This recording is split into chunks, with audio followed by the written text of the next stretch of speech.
சிங்கம் ஒரு சிங்கம் எப்போ எதுலயும் பெக்யூலியர் தான். ஒரு முறை சிங்கம் கரிச்சிச்சதுன்னா அந்த சவுண்ட்ல ஒரு 8 கிலோமீட்டருக்கு சும்மா அதிரும், எல்லா திசைகளும் அதிரும். அப்படிப்பட்ட அந்த சிங்கம் வேட்டைக்கு மட்டும்தான் வெளியில வரும், வேடிக்கை பார்க்கறதுக்கெல்லாம் வெளியில வராது. வேட்டையில கூட உயிரோடு இருக்கிற மிருகங்களை தான் வேட்டையாடும். அதுலயும் பெரும்பாலும் தன்னை விட பெரிய சைஸ் உள்ள மிருகங்களை தான் குறி வச்சு தாக்கும், ஜெயிக்கும். எவ்வளவு பசியில் இருந்தாலும் உயிர் இல்லாததை, கெட்டு போனதை தொட்டு கூட பார்க்காது. அப்படிப்பட்ட அந்த சிங்கம் அவ்வளவு ஈஸியா எதையும் தொடாது, தொட்டா விடாது. காட்டோட 4 பக்கமும் மார்க்கிங் மை டெரிட்டரின்னு தன்னுடைய பவுண்டரியை தானே வகுக்கும். அப்படிதான் அந்த காட்டையே தன்னோட கண்ட்ரோல்ல வச்சிருக்கும். சிங்கத்துக்கு கூட்டத்தோட இருக்கிறதுக்கும் தெரியும், தனியா இருக்கிறதுக்கும் தெரியும். அப்படியே தனியா வரணும்னு நினைச்சாலும் அஞ்சாம அலட்டிக்காம சும்மா கெத்தா தனியா வந்து அத்தனை பேருக்கும் தண்ணி காட்டும். எப்போ எதிலையும் தன்னோட தனித்தன்மை இழக்கவே இழக்காது. Yes, a lion is always a lion.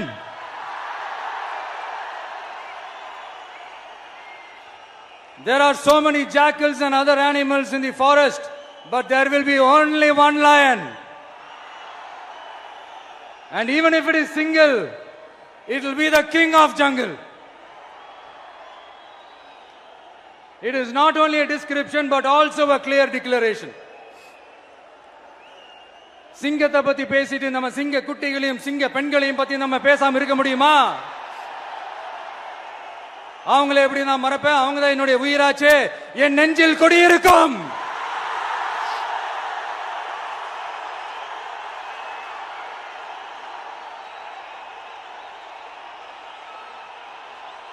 என்னுடைய தோழர்களுக்கும் தோழிகளுக்கும்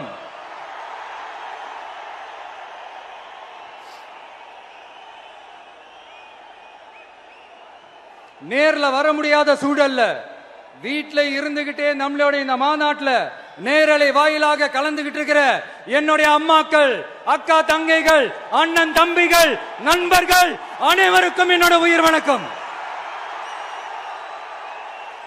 என்னோட உயிர் வணக்கம், என்னோட உயிர் வணக்கம்.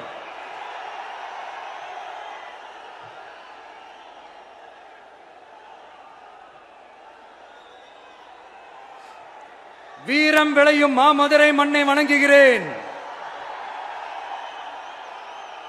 இந்த மதுரைனாலே உடனே ஞாபகத்துக்கு வரது சீறி பாஞ்சி துள்ளி குதிக்கிற யாருக்கும் அடங்காத காளைகள் விளையாடுற அலங்காநல்லூர் ஜல்லிக்கட்டு தான். நம்ம வைகை ஆறுதான் அழகர் ஆத்துல இறங்குற வைபவம். மதுரை மீனாட்சி அம்மன் இந்த மண்ணோட உண்மையான குணம், உணர்வு பூர்வமான மண் இது. அது மட்டும் இல்ல, இந்த மண்ணில் வாழ்ற மக்களும் அப்படித்தான் உணர்வு பூர்வமான ஆளுங்க.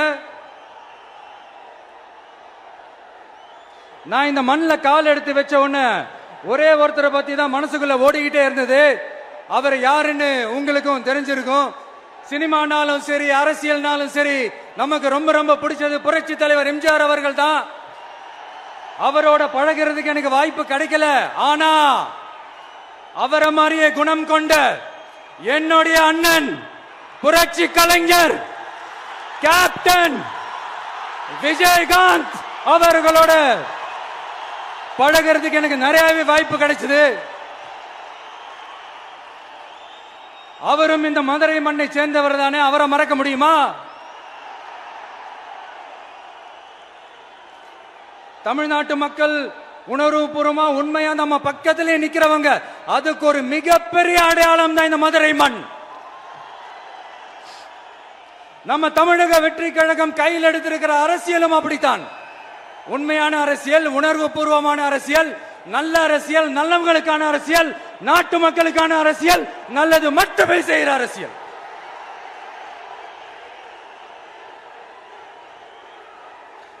இதோ நம்மளுடைய இந்த இரண்டாவது மாநில மாநாடு வாகை சூடும் வரலாறு திரும்புகிறது.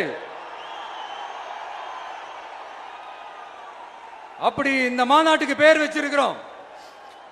1967 1977 நம்ம தமிழக அரசியல் ஒரு மிகப்பெரிய ஆட்சி அதிகார மாற்றங்கள் ஒண்ணு நடந்துச்சு இல்லையா? அதே மாதிரிதான் அடுத்த வருஷம் 2026 அப்படி ஒரு வரலாறு திரும்ப போகுதுன்னு உறுதியா சொல்றதுக்கான மாநாடு தான் நம்மளோட இந்த இரண்டாவது மாநில மாநாடு. விக்கிரவாண்டி வீசாலையில் நம்மளுடைய ஃபர்ஸ்ட் மாநாடு நடத்தணும், வெற்றி கொள்கை திருவிழா.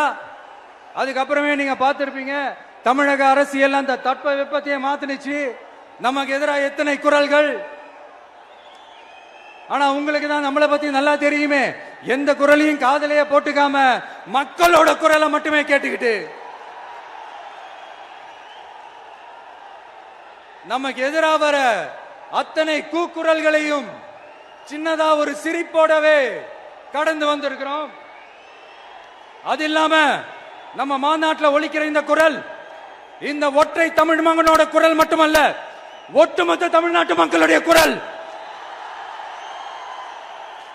தமிழ்நாட்டில் இருக்கிற ஒவ்வொரு வீட்டில இருந்தும் ஒலிக்கிற குரல், ஒட்டுமொத்த உலகெங்கும் வாழும் ஒவ்வொரு தமிழ் வீட்டிலிருந்தும் எழும் குரல். இந்த சினிமா என்கிற மாபெரும் கலை ஆயுதத்தின் வாயிலாக சாதி, மதம், இனம், பாலினம், மொழி கடந்து இந்த நாட்டின் மூளை முடுக்கெங்கும் ரசிகர்களாக இருந்து தோழர்களாக நம்மோடு பயணிக்க துவங்கியுள்ள அனைவரோடும் இணைந்த ஒவ்வொரு மனிதருக்காகவும் ஒலிக்கிற உரிமை குரல். மாநில உரிமைக்காக, பெண் உரிமைக்காக, சமூக நீதிக்காக, சமநீதிக்காக, மதச்சார்பின்மைக்காக உண்மையா ஒலிக்கிற குரல். அதனால் இந்த குரலுக்கு எதிராக இன்னும் இன்னும் எத்தனை எத்தனை குரல்கள் வந்தாலும் ஓங்கி ஒலிக்குமே தவிர ஒரு நாளும் ஓயவே ஓயாது. Yes, it is an unstoppable voice, an unstoppable force.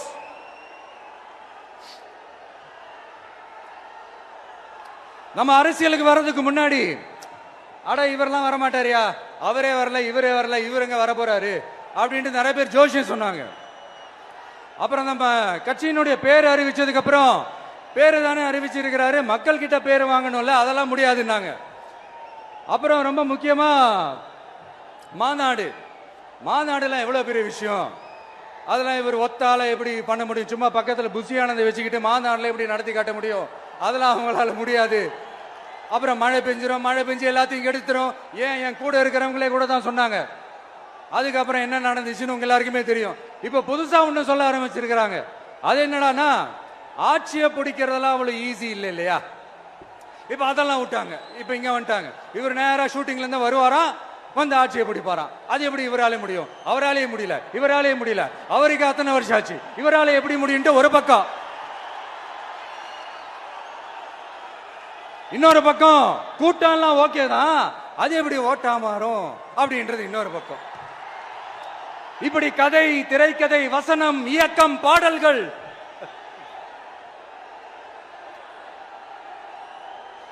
அதனால இந்த அரசியல் ஆய்வாளர்களுக்கு நான் சொல்றதெல்லாம் ஒன்னேதான், நல்லா கேட்டுக்கங்க. இந்த விஜய் ஏதோ இந்த பல லட்சம் பேர் கூடுற கூட்டத்தில் மட்டுமே இருக்கிறாரு அப்படின்னு மட்டும் தப்பு கணக்கு போட்டாதீங்க. ஏன்னா நம்மளுடைய இந்த கூட்டம் வெறும் ஓட்டா மட்டும் இல்லைங்க, வரப்போற தேர்தலில் மக்கள் விரோத ஆட்சியாளர்களுக்கு நாம வைக்க போற வேட்டா, நம்மளை கோட்டைக்கு அனுப்ப போற ரூட்டா இருக்க போதுன்னு சீக்கிரமாவே தெரிஞ்சுப்பீங்க. ஏன்னா கோடிக்கணக்கானவங்களோட ஹார்ட்லயும் வீட்லயும் ஏற்கனவே ஆல்ரெடி உயிரா, உணர்வா, உறவா இருக்கிறோம். நம்மளுடைய கனெக்ட் எல்லாம் வெறும் மக்களோட மட்டும்தான். நாம யாருன்னு அவங்களுக்கு தெரியும், அவங்க யாருன்னு நமக்கு தெரியும். நாமளும் நம்ம மக்களும் எப்படி இருக்கிறோம்னு எதிரிங்களுக்கு நல்லாவே தெரியும்.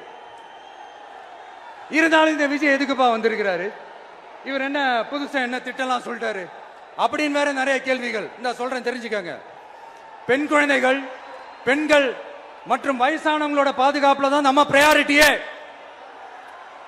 அடுத்து இளைஞர்கள், உழவர்கள், உழைப்பாளர்கள், நெசவாளர்கள், மீனவர்கள், ஆதரவற்ற முதியோர்கள், மாற்றுத்திறனாளிகள், மூன்றாம் பால் இனத்தவர்கள்னு இன்னும் இங்க யாருக்கெல்லாம் கவர்மெண்டோட ஒரு ஸ்பெஷல் அட்டென்ஷன் தேவையோ அவங்க எல்லாருக்குமான ஒரு கவர்மெண்ட் அமைக்கிறது தான் நம்ம இலக்கே.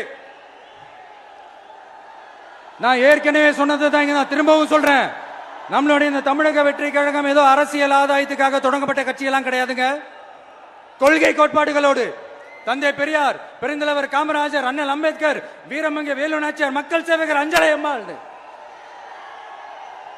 நம்மளுடைய 5 கொள்கை தலைவர்களோட வழிகாட்டுதல்களோடு தொடங்கப்பட்ட கட்சி. நம்ம ஸ்டாண்ட்ல நாம எப்பவுமே ஸ்ட்ராங்கா தாங்க இருக்கிறோம். அதுல எந்த மாற்றத்துக்கோ எந்த சமரசத்துக்கோ துளி கூட இடமில்லை. நம்மளுடைய ஒரே கொள்கை எதிரி பாஜக தான். நம்மளுடைய ஒரே அரசியல் எதிரி திமுக தான். எப்படி? நம்மளுடைய ஒரே கொள்கை எதிரி, நம்மளுடைய ஒரே அரசியல் எதிரி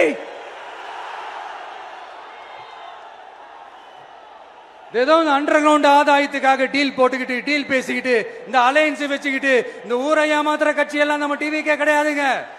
யாருக்காகவும் எதுக்காகவும் எந்த பயமும் கிடையாது. மாபெரும் பெண்கள் சக்தி நம்மளோட இருக்கிறாங்க. மாபெரும் இளைஞர்கள் சக்தி நம்மளோட இருக்கிறாங்க. ஒட்டுமொத்த தமிழ்நாட்டு மக்களுடைய சக்தி நம்மளோட நிக்கிறாங்க. அப்படி இருக்கும்போது இந்தியாவில் இருக்கிற எல்லா ஸ்டேட்லயும் வாழ்ற நம்ம தமிழ் நெஞ்சங்கள் மட்டும் இல்ல, உலகம் பூரா 100க்கும் மேலான நாடுகள்ல வாழ்ற நம்ம தாய் தமிழ் உறவுகள் எல்லாருமே என்ன விஜய் தளபதி விஜய் இல்லனா விஜய் தளபதி இப்படி சொந்தம் கொண்டாடுற கோடிக்கணக்கானவங்களோட அன்பு மாசியும் நம்மளோட இருக்கும்போது, இவங்க எல்லாருமே நம்மளோட நிற்கும் போது எதுக்குங்க இந்த பாசிச பாஜகவோட நேரடி கூட்டணியோ இல்ல மறைமுக கூட்டணியோ உறவு வச்சுக்க? நாம என்ன உலகமாக ஊழல் கட்சி? என்ன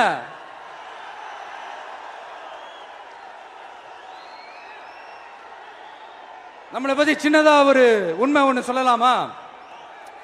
என்னடா இவர் வாயால இப்படி சொல்றாருன்ட்டு யாரும் தவறா நினைச்சுக்க வேணாம். ஏன்னா இது ஒரு விதத்துல ஒரு ஃபேக்டும் கூட. அதனாலதான் நான் சொல்லணும்னு ஆசைப்படுறேன். நம்ம யார் தெரியும்ல? நாம எல்லாருமே சொல்றேன். நாம யார் தெரியும்ல? இந்தியாவின் மாபெரும் மக்கள் சக்தி கொண்ட ஒரு மகத்தான வெகுஜன மக்கள் படை.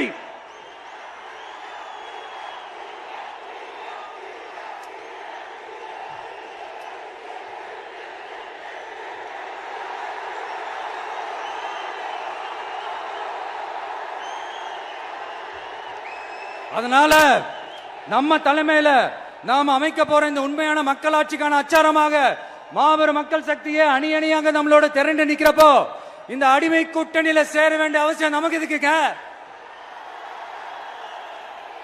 நம்மளுடைய இந்த கூட்டணி சுயமிழந்த கூட்டணியெல்லாம் இருக்காது, சுய மரியாதை கூட்டணியா தான் இருக்கும். இந்த ஒரு பக்கம் RSS கிட்ட அடிபணிஞ்சுக்கிட்டு, இன்னொரு பக்கம் மதச்சார்பற்ற கூட்டணின்னு இந்த மக்களை ஏமாத்துற கூட்டணியெல்லாம் நம்ம கூட்டணி இருக்காது.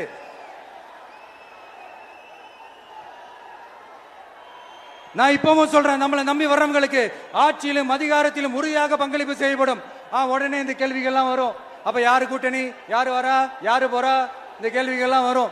இந்த கேள்விகளுக்கெல்லாம் ஒரே ஒரு பதில் தான், சஸ்பென்ஸ்ல சஞ்சாரம் செய்யுங்க. ஆனா ஒண்ணு, 2026 2 பேருக்கு நடுவுல தான் போட்டியே. ஒன்னு டிவிகே, இன்னொன்னு டிஎம்கே. இந்த போட்டி எப்படி இருக்க போதுன்னா, இந்த அலையன்ஸை வச்சு எப்படியாவது நம்ம தப்பிச்சிடலாம். என்ன இந்த பழைய இந்த மேத்தமேட்டிக்ஸ் அரித்மேட்டிக்ஸ் இதெல்லாம் வச்சு எப்படியாவது நம்ம தப்பிச்சிடலாம் அப்படின்னு நினைக்கிறவங்களோட அந்த கனவு ஒரு நாளும் மைப்படாது. சரி, இப்ப நம்ம வேற ஒரு ஏரியாவுக்கு ஒண்ணு வருவோம். எதிர்காலம் வரும், என் கடமை வரும், இந்த கூட்டத்தின் ஆட்டத்தை ஒழிப்பேன்.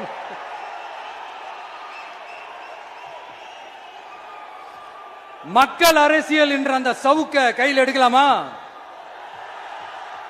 யாருக்கு எதிரான தானே கேட்கிறீங்க? வேற யாரு? மறைமுக உறவுக்காரர்களான பாசிச பாஜகவும் பாய்சன் திமுகவும் தான்.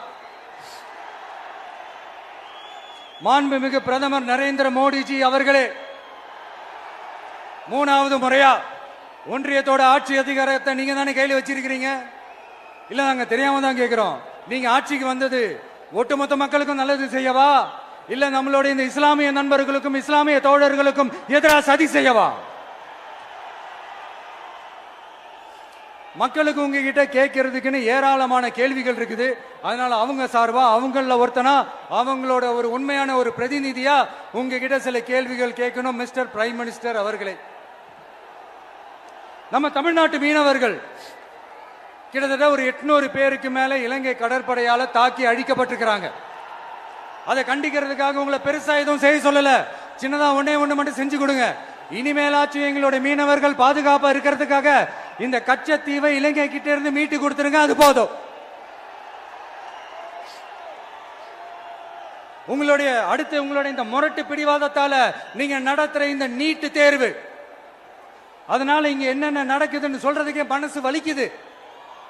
அதனால அந்த நீட்டு தேர்வு தேவையில்லைன்னு அறிவிச்சிருங்க, அது போதும். செய்வீர்களா திரு நரேந்திரபாய் தாமோதர் மோடிஜி அவர்களே? எங்களுக்கு என்னென்ன தேவையோ என்னென்ன நல்லதோ அதெல்லாம் செய்ய மாட்டேங்கிறீங்க. ஆனா ஆட்சி அதிகாரத்தை மட்டும் கையில வச்சுக்கிட்டு மக்களை ஏமாத்த நேரடியாக ஒரு பாசிச பாஜக அடிமை கூட்டணி ஒண்ணு. அடுத்து உங்களோட இந்த மைனாரிட்டி ஆட்சியை ஓட்டுறதுக்காக மறைமுகமாக RSS அடிமை குடும்பம்னு இன்னொரு கூட்டணி. இப்படி மக்கள் சக்தியே இல்லாத இந்த ஊழல் கட்சிகளை மிரட்டி அடிபணிய வச்சு 2029 வரைக்கும் சொகுசு பயணம் போயிடலாம்னு திட்டம் தீட்டி வச்சிருக்கிறீங்க. அதானே ஜி? என்ன ஜி? ஒண்ணு மட்டும் சொல்றேன்,